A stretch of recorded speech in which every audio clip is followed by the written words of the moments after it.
If you know Douglass at all, he's born in 1818 in a backwater of the eastern shore of Maryland, along Horseshoe Bend and the Tuckahoe River.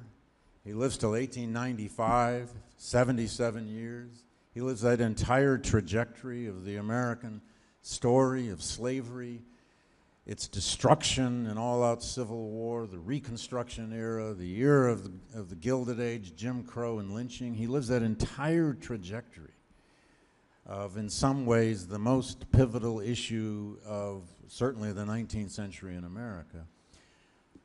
But if Americans know something about Frederick Douglass at all, they tend to know the young Douglass, the heroic Douglass who escapes from slavery, becomes the great orator, writes a classic autobiography, then rewrites a second classic autobiography, and maybe they've heard that he had something to do with helping the country think about emancipation in the Civil War.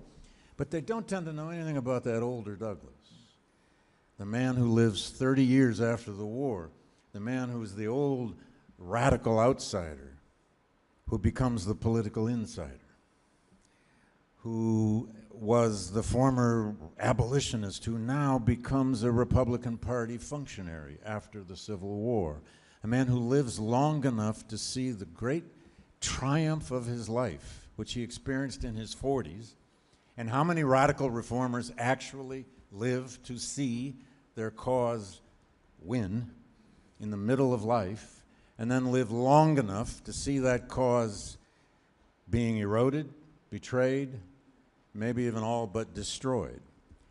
That last third of his life is what this collection opened up as never before. And that's why I did the book.